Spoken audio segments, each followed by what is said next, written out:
সাধু হওয়া মুখের কথা নয়। আমি বলছি না, প্রভাত বলছে সাধু হওয়া মুখের কথা নয়। 10 ইন্দ্রিয় আর 6টা রিপু, দেহের মধ্যে আছে 10টা ইন্দ্রিয়। 10টা ইন্দ্রিয়কে আগে জয় করো, তারপরে ওই সব পথে যাও, নাহলে সাধু হওয়াই হবে। লোক দেখানো সাধু হয়ে হচ্ছে মন, অন্তর আর মুখ। হ্যাঁ, সাধুগিরি করছো তুমি। আর ওই পালসার হাট লাগে কি, হাট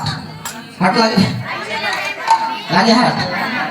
এখন 10 কেজি আলু নিয়ে গেছেন বিক্রি করতে, আর গিয়ে বলছে মালা পরেছেন, তিলক করেছেন, বলছে বাবু আলু কতটি আছে, কত করে দাম, কতটি আছে, আমি আর মাপা জোখা করা লাগবে না, কতটি আছে। উনি বলছে 10 কেজি তো আছে, মাপবে না তো বলেছে। 12 কেজি 2 কেজি বাড়িয়ে দিন, হলো কত, 12 কেজি। 20 টাকা কেজি আলু, 10 কেজি দাম কত,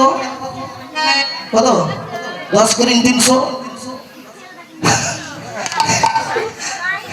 10 করে 300 না। এই জন্য বলছি আমরা